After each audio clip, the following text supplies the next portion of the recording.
Welcome to another episode of Live with KB. I'm your host, Kendall Butler. Today we have our guest, Charlotte Miller. We're going to get into her life story and how it is to own a black restaurant here in the heart of Nashville, Tennessee.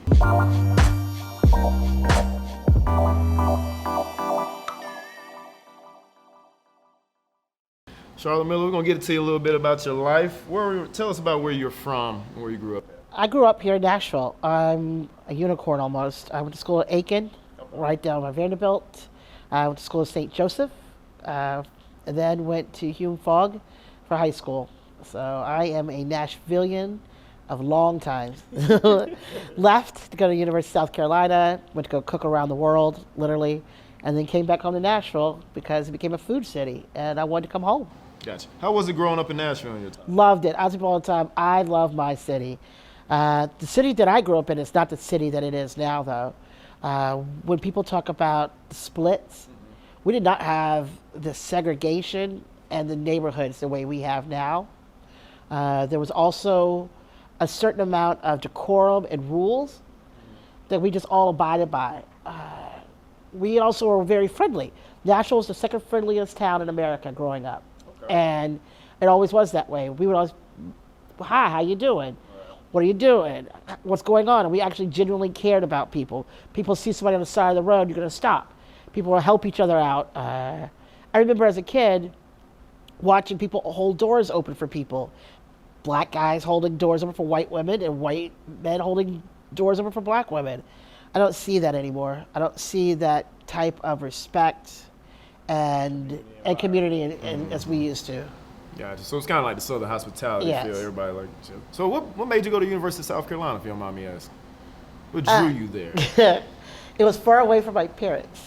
Just like kind of And it trying was to go warm, far. and they let you play golf for for your PE credit. Really? Yeah, and I was a debater at the time too, and it was a debate situation too. So everything kind of worked together and Right. that way, one of those perfect situations. I Yes. got you. So what was your main motivation to start cooking? My father passed away when I was in college, Okay. and my dad was 44, lung cancer, and he had all these things he wanted to do. My dad went to Michigan State, he had a big family, and he was young, and he wanted to do things, and he didn't get to do them. And I remember thinking to myself, I'm not going to sit on my deathbed and think about the things I wish I had done. I'm going to do them and think about the things I had done. And that sort of shifted the way I wanted to do things. And coming up, my parents were very good about making sure we checked boxes. Okay. You're the smart kid, you need to go to this school next, do this next, do this next. Be respectable, good citizens. Being a black woman in a kitchen was not one of those things my parents would have ever wished for me. As a matter of fact, my mother did wish for me. I was very vocal about that. For a generation of women who never had been, my parents and none of my grandparents had worked domestically, and they were very proud of that. So to have their own child say they wanted to go into that was very hard for them, or should I say hard for my mother, as well as she didn't understand that, like why I want to. And the part of that is because food was a way for me to connect with family, and I did connect with family that way. My grandparents, my father, things like that. I had great memories of being a Southern family, of being a black Southern family, and I liked it. At the dinner table. Right, we ate every meal together. Sunday dinners were a big deal. Going to church, going to mass, big parties for holidays and those traditions. And I liked all that stuff. I'm a little bit of an old school like that. I liked the china, I liked the crystal, I liked the silver, I liked hearing how it was passed down from person to person and what parties they threw with it, those kind of things. So I loved it. So would you say with your father passing away, it kind of brought you back to Nashville? No, so with Dad, it got me back. Actually, I left right after that. I went to culinary school, so I went the real route.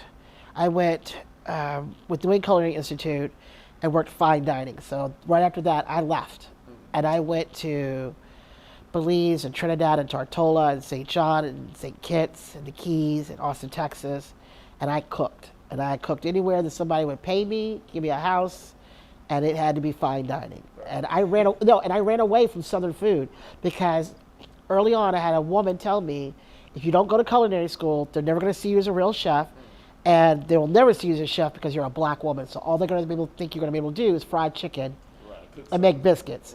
So I went French and Asian for most of my career. Gotcha. So going to culinary art school, do you feel like you have to have that license to be a chef for you to run a successful? I don't think you have to have that license, but you do need to have that work ethic. Okay.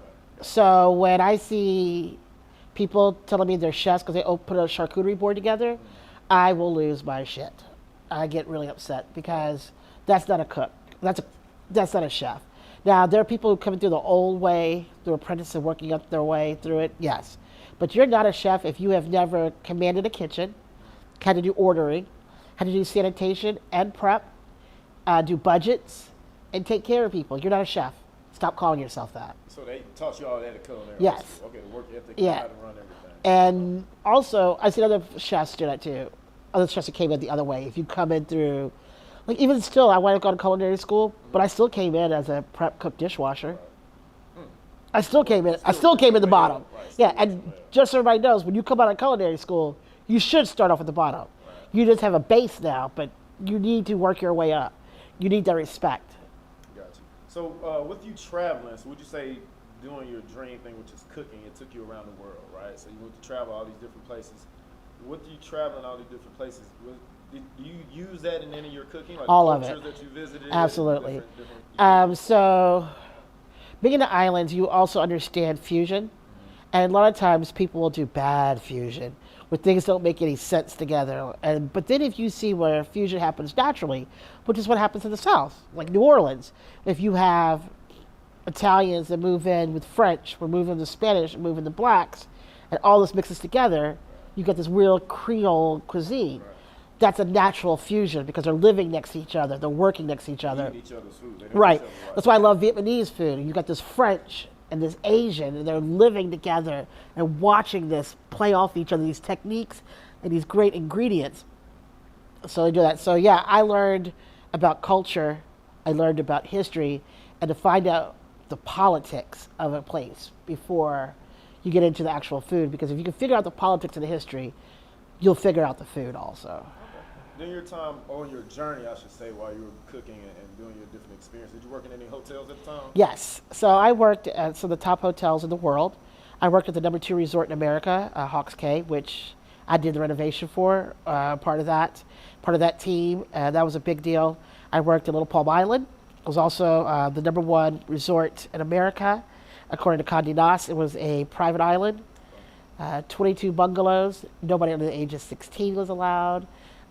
Worked at St. John's, St. Kitts. I also worked for Francis Ford Coppola in Belize at his resort. So I worked at the very top. Very top. The top. Like if you weren't a minimum of a 5-star, or that's a mobile 5-star, not like your TripAdvisor. I don't know what that is, but like a real 5-star that I didn't even look at you for or think about applying. I only wanted to work at the best. At the top. So at these top hotels and these resorts, did you cook for any well-known celebrities? Yes. So What's your top 2 or 3 you would say? my top one is Paul McCartney for Bonnaroo. When I first got back to Nashville, as a matter of fact, I just started working at the Hermitage Hotel. I was the first black chef in the history of the Hermitage Hotel. I still am. They still haven't hired a black chef ever. It's crazy, besides me, but that's still there. Yeah, so he came in for Bonnaroo, and he stayed at the hotel, and he had like late night stuff and do party stuff, and he gave us his list. So everybody came to the Hermitage for 2 years when I was working there. I did all those. So I was the VIP chef. So I did all their riders, things like that. Probably he was one of my favorites. Lionel Richie was easiest. Lionel Richie is a Macuda honey and some cereal. Thank you. I appreciate that. Yeah, he was very easy. Stevie Wonder was probably one of the nicest. Came downstairs and offered tickets to anybody to the show if they weren't working. And so, yeah, I've had some really great people. Some good experiences. Yeah, some really, yeah. That's good to know. So getting into your restaurants, what we're here to interview you about. So what are the 2 restaurants you're running right now? So I have a catering company called Mama Blanche, and then I have an event space / workspace here on Jefferson Street called Yay Yays. Both of them are named after my great-grandmothers. Yay Yays is named after my mother's grandmother, and Mama Blanche is named after my dad's grandmother. What impact did your great grandmothers have on your life for you to have the name of the company? So the names, I didn't know any of them, make that clear. But their impact was, so for Yeye, it was her love of the finer things. She grew up in Vicksburg, Mississippi. She was an illegitimate child. She had an illegitimate child from a white man. And that must have been very hard for her and her family. And I know it's hard for my grandmother because my grandmother looked white but was not. And I know that impact that had on my mother, who also had to hold all that, one of 12 kids of different shades in Vicksburg, Mississippi in the 60s. Yeah, exactly. But they were very much into family and to doing the work and always liking the finer things. And because of that, my mother's sisters and brothers have such an amount of respect for education and winning and competition. And because of that, that ethos, and it allowed us to push so far ahead, and it allowed me the lifestyle to be able to do all the things, to be able to have the choice to go work in a kitchen and not being forced to work in a kitchen. Well, that's good. They pretty much laid the groundwork. Right. And then Mama Blanche was a true Southern woman. Big old church, the punch bowls, and taught my grandmother, my dad's mom, everything. And we called her Ma, our mother, because she was the mother for everyone. She was a school teacher, and she nurtured everyone. And she also, again, pushed education. And to have these women pushing and understanding how education was an equalizer. Plays a key factor in everything. Yeah. Okay, so how long have you been running Mama Blanche? So Mama Blanche is 3 years old. Okay. And like I said, that's a catering company. And then Yeye's will be a year in October. What kind of cuisine would you say you guys specialize in? So we do modern Southern food. A lot of people think that Southern food is all about frying chicken, something's covered in gravy, something super sweet. And traditionally, that's not true. Southerners, we keep talking about farm to table. Right. And for somehow or the other, black folks didn't think that was a part of them when we grew up with farm to table. Farm to table was very much a part of our lives. Our grandparents knew when to eat tomatoes, when they were going to have beans, they ate seasonal. We ate that way as family, and we did not eat only these meats and things like that. We ate lots of vegetables at our tables. They grew a lot. They grew a lot of it, exactly. Like my grandmother had a garden. It was over an acre. I don't even know how she did that, a little woman, but she had all that stuff. So yeah, so I wanted to bring that history back and that technique. And it was also bothering me that the only people I saw doing that were white men who did not come from that, who did not understand that history, that culture, and felt it in a way and perceived that I had felt it. Right. Well, Yeye's been in existence almost a year now. What events? So it's more of the event space? Right. So what kind of events do you guys host here? So I'm very proud of the events we've had here. We've had a kickoff for candidates, Charlene Oliver, who just won. We're doing the Meharry match day was probably one of the most moving days for me because I thought about how this was the first black medical school, and here we had all these doctors, these future doctors who were about to leave and go out into America from this space, and we were sending them out to go and say, go do what you do, and they're going to be excellent, and this was their home. So that was really moving. 50th wedding anniversaries, I love an anniversary, because especially because it's Black love, we do not celebrate that enough. Birthday parties, and then we also have conversations. We had Jack Daniels and Uncle Nearest come here and tell their story, because a lot of people have misconceptions about that story, and then we've also, and then we've also had things for restorative rights, reproductive rights. Ladams Escoffier hosted a seminar on how to desegregate Nashville's food and hospitality here. So we've had some really great programming here, as well as just things for kicking it. You know, fish fries and happy hours. Cause yeah. So coming up, starting these two restaurant companies, the catering and the event center, did you run into any roadblocks? Oh, completely. So first of all, men didn't want to talk to me, and they kept asking who I was. And I was like, okay, well, I have been nominated with 2 James Beard companies, and I worked in fine dining, but all right. So that was one thing, and I couldn't get any money. I still didn't get any money. So I didn't have. When I say I couldn't get any money, I couldn't get anybody to give me a building. I couldn't get a loan. I couldn't get anybody to invest. Now they would ask me to come work for them. Right, but they wouldn't want you to have your own thing. Right. So I kept getting calls from other companies going, "Hey, we've got a project in Texas. We got a project in the Bahamas. Would you leave and come work on that?" And I was like, I don't want to do that. But if you believe in me, give me not even a quarter of that, and let's go do something together. And they're like, no, I don't want to do that. Yeah, that's when the conversation changed. Exactly. So that was really hard. And to be able to, and then to say I wanted to do it in this neighborhood, I was very specific about it being in a black neighborhood. Not because I grew up here, because I didn't grow up here. And I felt like everything that was being marketed to black people was about twerking and trapping. And I don't know anything about trapping and trap houses, and I had other people that I grew up with who looked like me who didn't know anything about that. And I kept feeling like we were not celebrating the excellence, right? And all of us, exactly. And as long as and for some reason, we as a people were buying into this story of our narrative of ourselves and using terms and stuff that were derogatory. And I was like, I'm not doing that. I'm not doing that, and I'm not going to allow other people to do that. And I'm going to give an alternative to that. And it's worked out pretty well. So that was the main motivation to Right. have your restaurant event center right here Yes. in Jefferson. I mean, because if you think about it, you're right between Fitz and Meharry, not that far from TSU.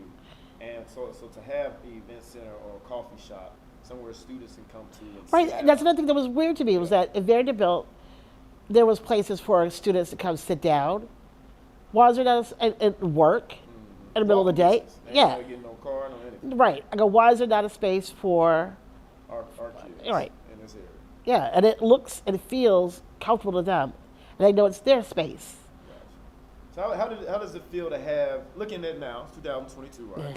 You've been through your whole traveling and actually to have a restaurant on Jefferson Street, you being a Tennessee girl, how does it feel? So at first, I just didn't understand how excited other people were, especially older people. And they would come in and be like, I'm so proud of you. And I was like, how are you proud of me? You don't know me. Blah, blah, blah. And then recently, I looked back at all the work we had done. And I started pulling together all the pictures of the parties from over just a year. And then I go, oh, this is why. Looking at all the different people here. And the best thing that hit me was I could have little old white ladies here for a tea. And they said, I love this place. It feels like home.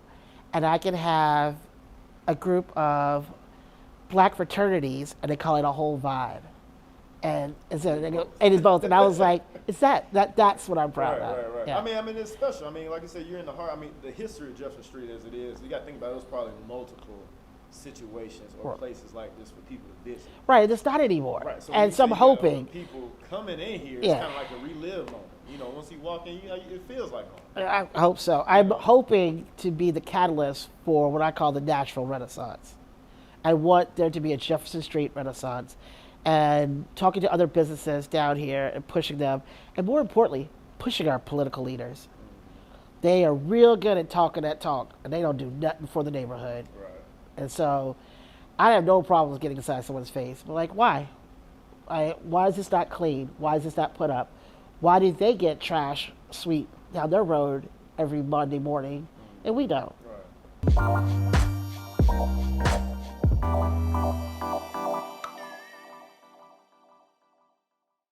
And it's funny because they'll eat things from like couscous to falafel. Right.